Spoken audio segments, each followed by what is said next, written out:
c'est déjà la fin de votre 4e mois de grossesse. Votre utérus continue de prendre de l'ampleur et votre bébé de grossir, vous le sentez maintenant clairement bouger. Résultat, vous pouvez être sujette à quelques petites douleurs notamment au niveau du dos. Ménagez-vous et prenez soin de vous.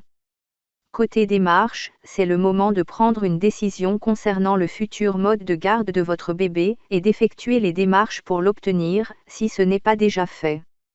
Vous terminez votre 4e mois de grossesse. 17 semaines de grossesse, votre corps, enceinte. Symptômes. En raison du bouleversement hormonal, qui a des répercussions sur les ligaments et les articulations, et de la croissance exponentielle de votre utérus, vous pouvez voir apparaître, à ce stade de la grossesse, quelques petites douleurs dorsales. Celles-ci sont principalement localisées au niveau du dos. La seule solution, vous reposer le plus possible. Veillez également à dormir sur le côté, en position fœtale, cela devrait vous faire du bien.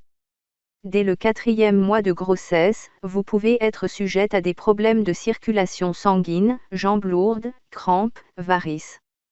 Pour les éviter, une activité physique régulière ne peut être que bénéfique. Pensez également, en fin de journée et barre oblique ou la nuit, à surélever vos jambes afin de stimuler le retour veineux. Enfin, prenez l'habitude sous la douche de passer un jet d'eau froide sur vos jambes, en remontant des chevilles vers les hanches. Si ces troubles sont très handicapants, ou si des crampes nocturnes violentes vous réveillent la nuit, parlez-en à votre médecin. Il pourra vous conseiller de faire une cure de vitamine B. 10 symptômes de grossesse les plus fréquents.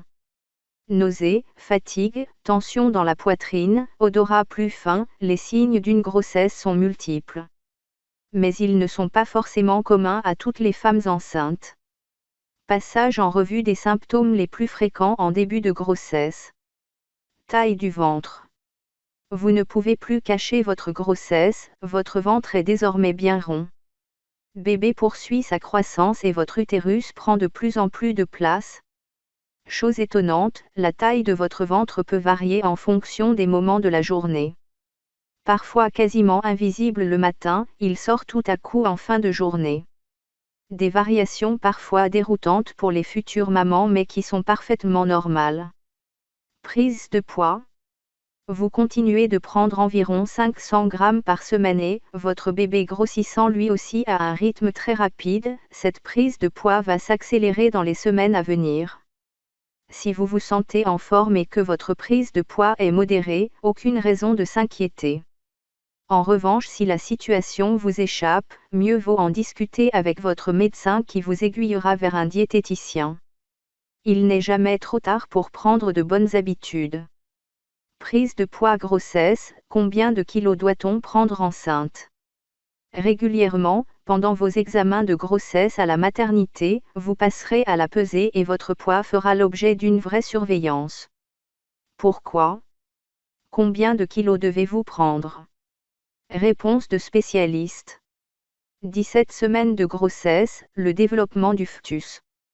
Vous atteignez la fin de votre 4e mois de grossesse. Plus de doute maintenant, vous sentez clairement votre bébé bouger. Votre bébé poursuit sa croissance et ressemble de plus en plus à un véritable petit bébé. Ses intestins commencent même à fonctionner. À ce stade de la grossesse, le système digestif de votre bébé continue son développement. Le méconium, c'est-à-dire la première forme des selles de l'enfant, une matière sombre, collante et visqueuse, commence tout doucement à s'accumuler au niveau de ses intestins. C'est la preuve que son transit se met progressivement en place. Il sera expulsé dans les toutes premières heures après la naissance de votre bébé, très souvent même juste au moment de la naissance. Bébé bouge.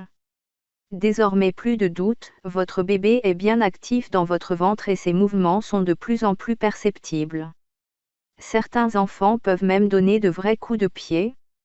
Il faut dire qu'il est de plus en plus tonique et a de plus en plus de force. À ce stade, le fœtus mesure près de 20 cm pour 200 grammes environ. En cette fin de 4e mois, il ressemble maintenant bien à un vrai bébé. Ses cheveux et ses ongles se mettent à pousser et on commence même à distinguer ses petits vaisseaux sanguins sous sa peau. Je ne sens pas bébé bouger. À ce stade de la grossesse, une majorité des femmes sentent bébé bouger pour la première fois. Il arrive néanmoins que cela soit plus tardif, en fonction de plusieurs facteurs, tonicité de la ceinture abdominale, nombre de grossesses antérieures, poids de la future maman.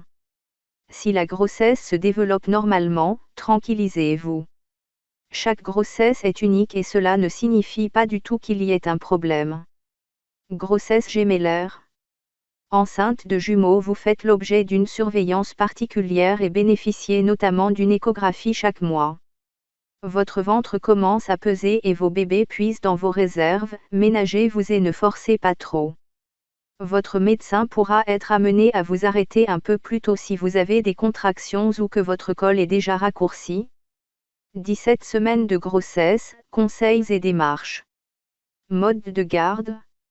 Votre 4e mois de grossesse s'achève. Vous avez déjà bientôt fait la moitié du chemin.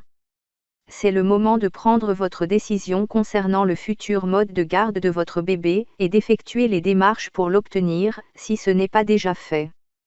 À ce stade de la grossesse, vous devriez avoir les idées plus précises concernant les modes de garde que vous souhaitez pour votre enfant. Prenez le temps pour y réfléchir, au calme, et pour comparer les avantages et les inconvénients de chaque solution. Tout cela est beaucoup moins simple qu'il n'y paraît.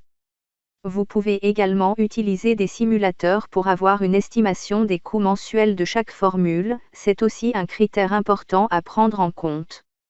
Si vous avez opté pour la crèche municipale, n'oubliez pas que, pour avoir la chance de décrocher une place, vous devez écrire ou appeler régulièrement la crèche pour vous rappeler à leurs bons souvenirs. Quel mode de garde coûte le moins cher ?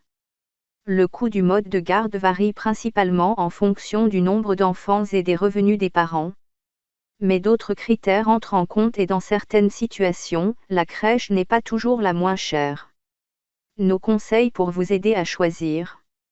Demandez votre carte de priorité. Vous en avez assez que les gens vous grillent la priorité dans les files d'attente. Ou de devoir demander une place dans les transports et qu'on vous la refuse. Dans ce cas, n'hésitez à demander à votre caisse d'allocation familiale la carte nationale de priorité. Elle vous assurera la priorité dans de nombreuses administrations ainsi que dans les transports en commun,